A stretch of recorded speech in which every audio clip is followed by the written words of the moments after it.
Ladies and gentlemen, this is John Wayne. There are all kinds of good things I can say about your local United Fund or community chest. Just add it up with me. They support health and welfare services that help kids like a day nursery, and agencies that work with teenagers like the scouting groups, and services that help families with their troubles, help elderly people, and help the sick. To me, all that adds up to a couple of important ways. One is that in one way or another, all of these agencies do a lot for families to strengthen them, and to me that's important. And another thing is that with a lot of these services together in your United Fund or community chest, it's that much more convenient for you to do the right thing for the family and for your community. This is John Wayne reminding you that your one gift works many wonders the United way. So be sure to give your fair share. CARE listens to the needy overseas and transmits food, tools, and medical services to help. Tune to the voice of humanity. Send dollars to CARE, New York, 10016.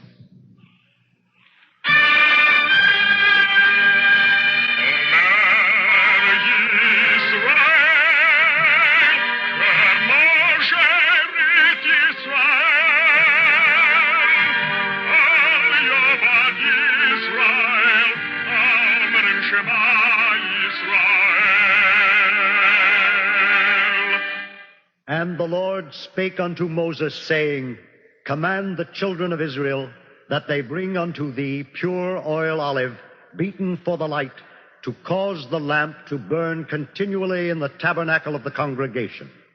And it shall be a statute forever in your generations.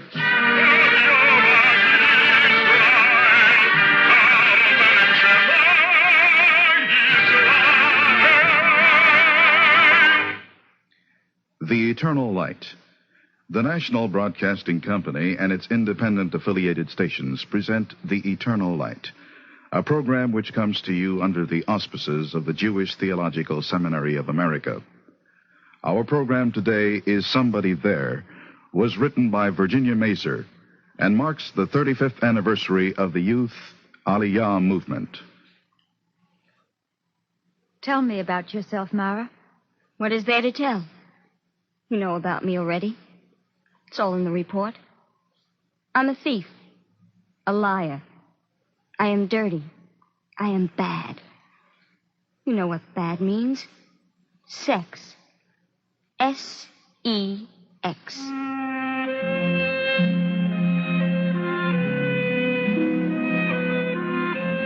Everything in this story is true except the name of the girl.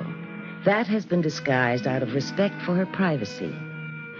It happened not many years ago at the Youth Aliyah Guidance Center in Jerusalem.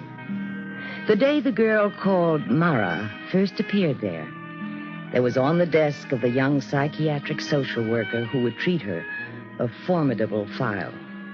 It was based upon information gathered from the various agencies who had had to do with the child for over the past 10 years.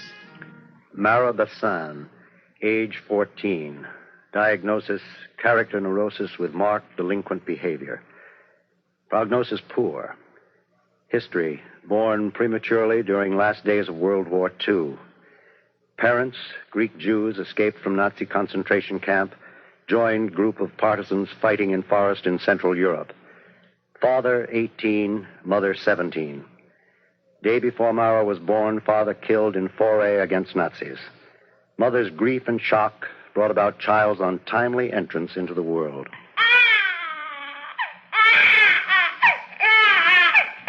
Poor little one. A bundle of bones. Little buried bones. Little sparrow.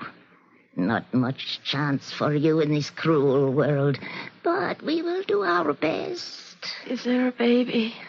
Did the baby come? Oh, indeed she did. You have a little girl, Rivka. Here, take her to your breast. No. Take her away. I don't want her. Oh, listen, she cried for you. It is you she needs. I don't need her. Nobody needs her. Let her die.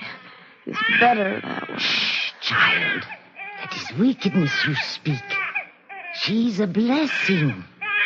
Call her Racha. No, call her Mara. Mara means bitter.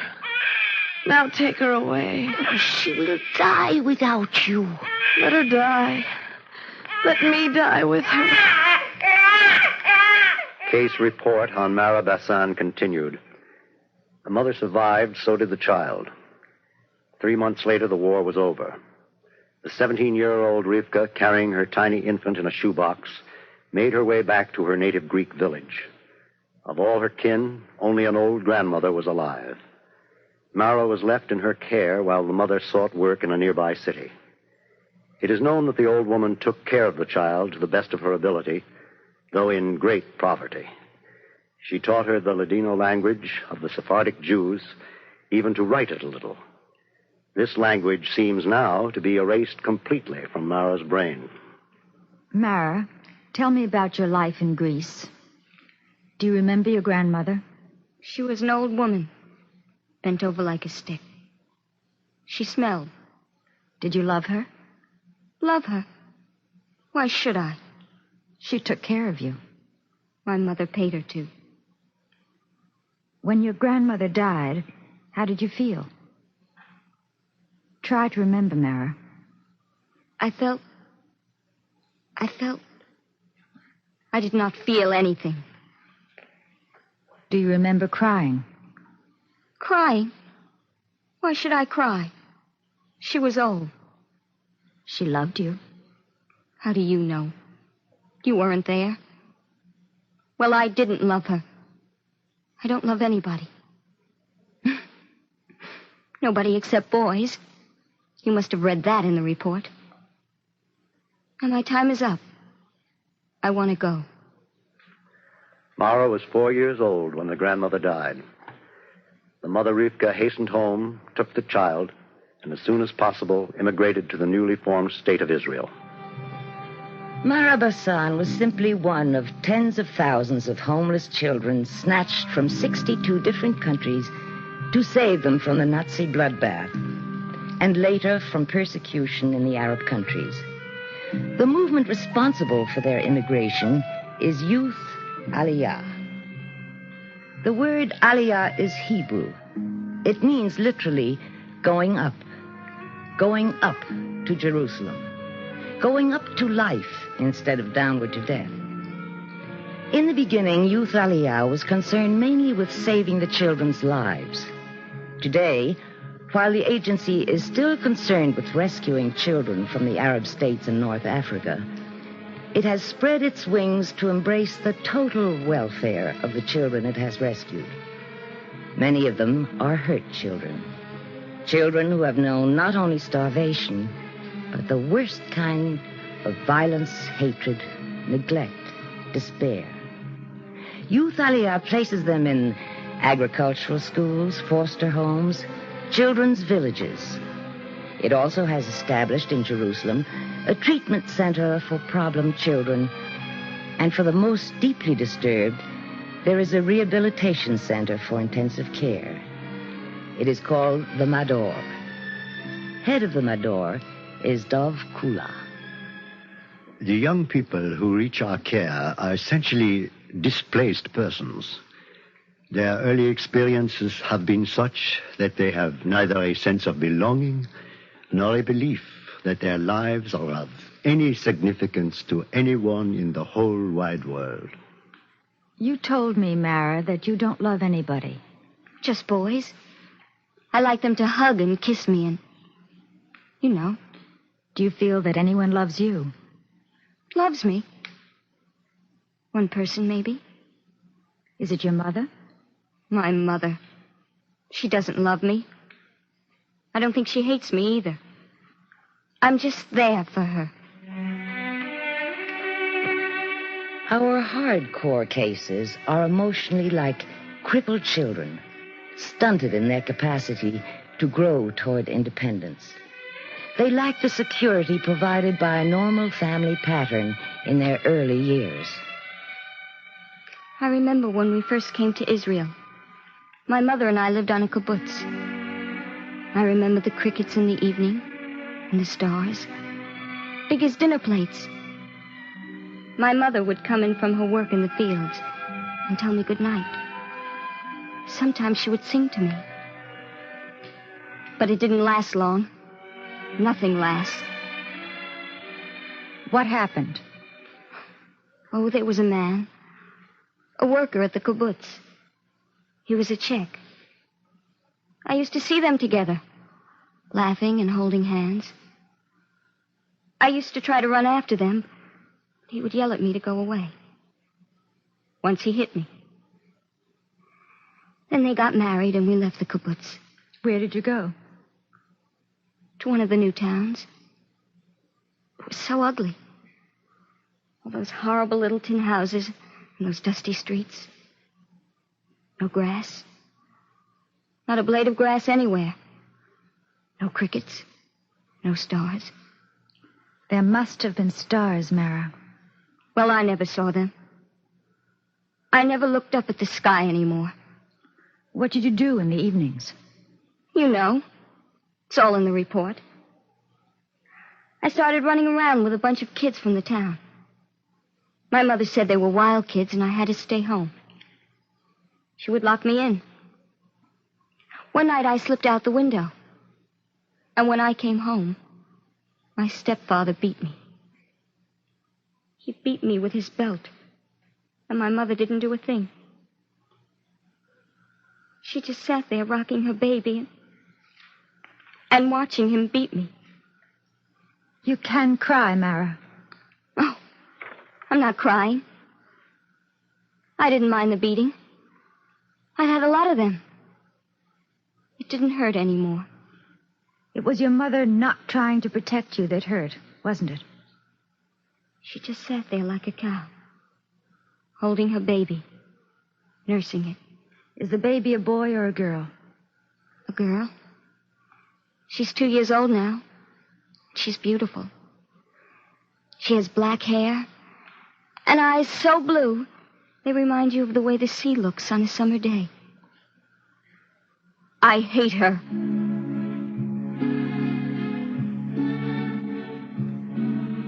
We have no magic cures for these youngsters. Youth Aliyah tries to devise a tailor-made plan for each child who comes to it. Sometimes they're placed in a youth village or a foster home. Sometimes we help them get a job or vocational training. In some cases, they're assigned to a social worker to help them learn the simple ABCs of human relationships. They're usually so distrustful of adults that they resist any gesture of friendliness. The social worker must try to work through this vicious circle of behavior. Report on Mara Bassan continued. Mara is a well-developed 13-year-old. She has been at the kibbutz for 11 and a half months. During that time, she has alienated herself from every member of the group, one by one, including the youth leaders. She is dirty in her habits, impudent, coarse in her speech, and given to brazen, petty thievery. None of these problems was felt to be insurmountable. What happened at Sukkot, Mara? Go on, read. Read. I have read the report, Mara. I want to see you read it. I want to see the look of disgust on your face when you read how bad I am. What happened, Mara, after the beating your stepfather gave you? I was going to run away. But my mother made me go with her to see this youth Aliyah lady. Was she a social worker like myself? I don't know. She asked me a lot of questions, but I didn't answer her. My mother did all the talking. She said how bad I was and how she didn't want me living at home anymore. So they decided to send me to this kibbutz, where there were a bunch of youth Aliyah kids working and going to school. How did you get along at the kibbutz? How did I get along? You know. It's all in the report. I would like to hear it from you. No.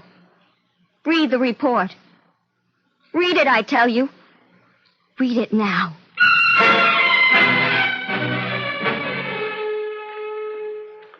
Over the Sukkot holidays, Mara, like most of the other children in the kibbutz, was permitted to return to her home to spend the holidays with her family. When the holidays were over and she did not return to the kibbutz, her mother was contacted and it was learned that Mara had not gone home at all. A search was organized. 3 days later, Mara was found in a nearby village, living with a young man of 20. The two of them alone in his room. She was persuaded to return to the kibbutz, but exhibited no guilt feelings over her behavior. Instead, she flaunted her experiences before the other young people. After routine psychological tests and a long talk with the youth leader, it was decided to allow Mara to remain at the kibbutz, but to arrange for her immediate treatment at the Youth Aliyah Guidance Center in Jerusalem. So, here I am. What do you see when you look at me? I see a young girl. A young girl who is a slut, a prostitute. Those are your words, not mine. I see a young girl with black hair and blue eyes. Eyes as blue as the sea on a summer day. No. That's how I describe my little sister. That's not me. I see a girl who is intelligent and sensitive. A girl in whom there runs a strong tide of life. There's dynamite in me. Enough dynamite to blow up this whole office, and you and me with it. But you won't. How do you know I won't? I do as I please. Nobody can stop me. Oh, yes. Somebody can. Who? Nobody has stopped me yet. Who? You.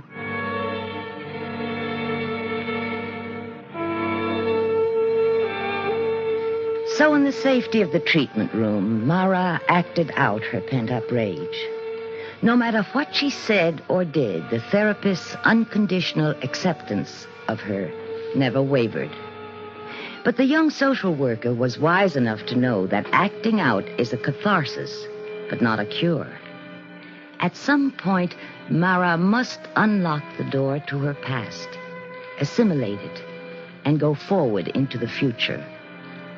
How to find the key to that door? This was the problem. It came unexpectedly one day after months of stormy interviews. I had a dream last night. Well, that's interesting. I think you told me you never dream. I don't. But I had one last night. Would you like to tell me about it? You won't like it. You'll be angry with me. Why? Because the dream is about Shmuel. Shmuel? You have never talked about him before. Is he the young man with whom you spent the Sukkot holidays? My boyfriend. They dragged me away from him. I've never seen him since. What happened in the dream? Will shock you. I was lying on his bed. He was there beside me. Do you want me to go on? Of course. He was stroking my head and he was singing. It was funny language. But in the dream, I could understand it. Was it a language you had heard before? I think so. Could it have been the language your grandmother spoke? Ladino. Yes, I think it was. That's it. That's what it was. And the song. It was one my grandmother used to sing. How did you feel in the dream? I felt safe. What were you doing? I'm ashamed to tell you. Don't be ashamed. I was sucking my thumb. It's so stupid.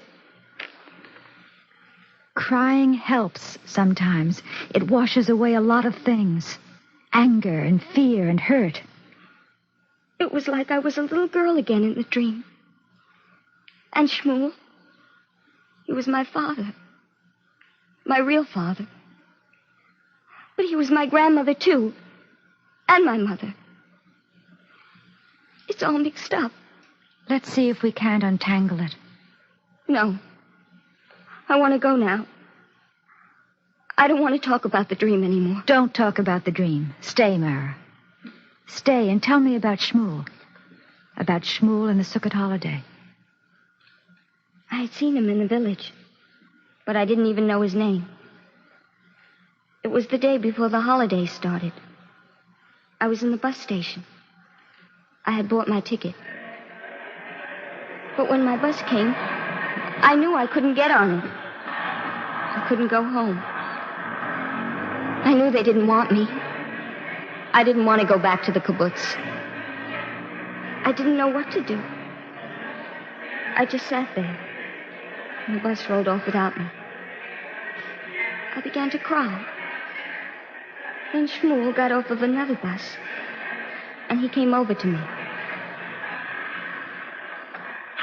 What's the matter, little one? Can I help you? No.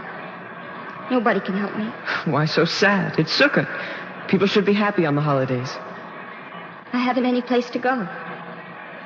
My bus just left without me. Who are you people? We'll get in touch with them. No, you mustn't. They don't want me. Nobody wants me. It's too bad. We must think of something. Please. You have a kind face. Please take me home with you.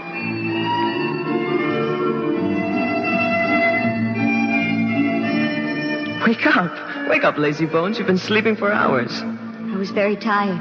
You fell asleep without any supper and with your clothes on. I'm hungry. Look what I've got in this basket. Oranges, dates, figs, nuts, candy. It's Sukkot. Get up, wash your face, and we'll have a feast.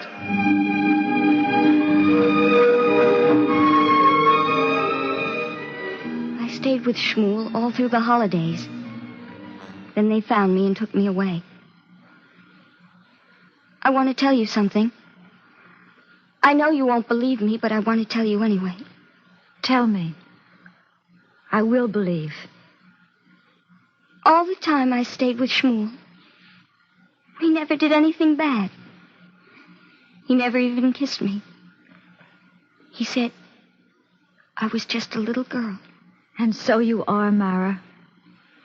A little girl who lost her childhood somewhere. Did dreaming about Shmuel make you feel you'd like to see him again? No, not really. He's old. Who I'd really like to see is my mother. I haven't seen my mother for a long, long time. But before I see her, I want you to tell her yourself. I want you to tell her that I'm not bad. And please, you help me to stay good.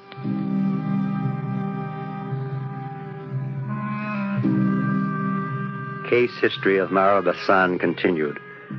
The girl was seen in twice weekly sessions at the Youth Aliyah Guidance Center in Jerusalem for a year and a half. During the course of the treatment, the mother was also seen by the psychiatric social worker. She was an emotionally undeveloped woman who found it difficult to bring to light a past she had deliberately killed and buried. At the end of the first year of treatment, mother and daughter had found their way to accepting each other, and both expressed a wish that Mara return home to live. This met with the therapist's approval, and the girl left the kibbutz. For the next 2 years, the therapist kept in close touch with Mara, guiding her to channel her strong instinctual drives into various vocational channels, and slowly to learn to gain control over her formidable life forces. None of this was as easy as it may sound. The road back is as treacherous as the road ahead, and a high order of courage is required to make the journey. Both Mara and the young woman therapist had that courage. For several years after Mara's treatment was ended, there was no word from her. Then, just this past year, came a wedding announcement. At the bottom, written in her own hand, was a message from Mara to the woman who had been the instrument of her cure. Please, you must come to my wedding. It's as much your great day as it is mine. Happy is the people, the Bible tells us. Happy is the people where their children are as plants grown up in their youth. Better than any prose, this expresses the philosophy of Youth Aliyah in its work with the lost children of Israel. Mara Basan is only one of them. Case 100,597.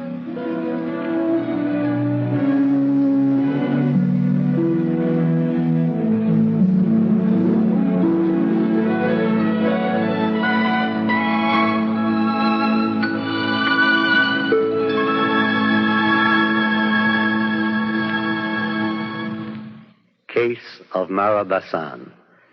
Closed. Prognosis? Excellent. If you would like a copy of today's script, please send your name and address with 25 cents to cover the cost of postage and handling to the Jewish Theological Seminary of America, 3080 Broadway, New York, New York, 10027.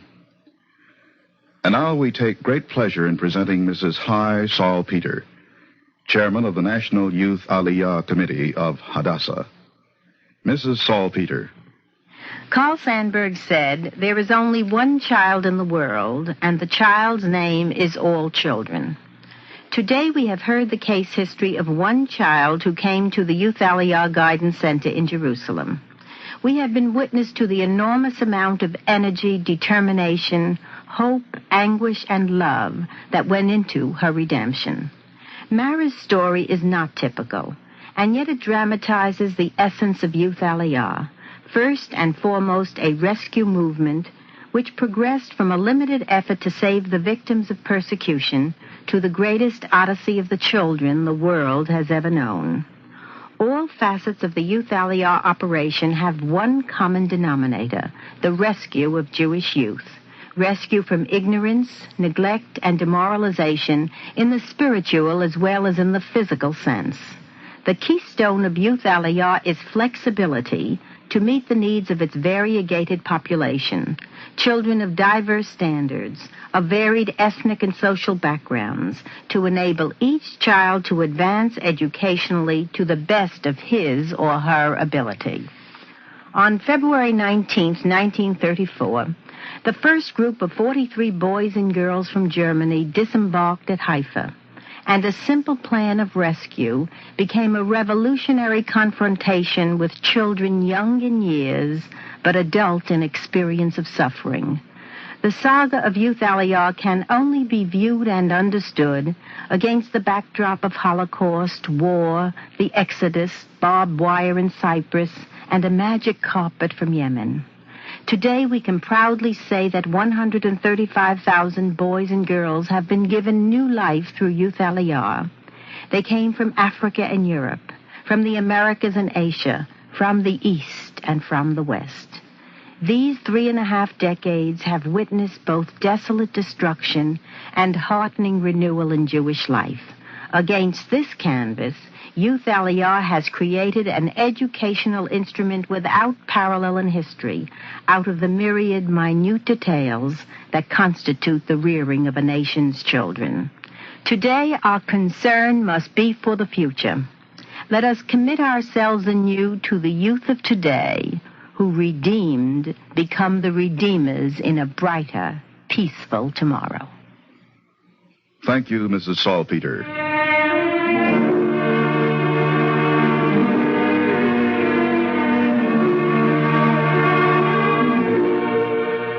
Our Eternal Light drama today is Somebody There, was written by Virginia Mazer, and marked the 35th anniversary of the Youth Aliyah movement.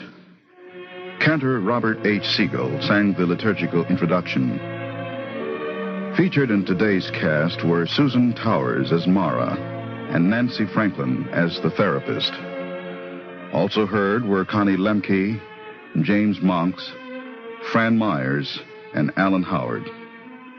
We invite you to join us next week when the Eternal Light will present In the Presence of My Enemy by Virginia Mazer.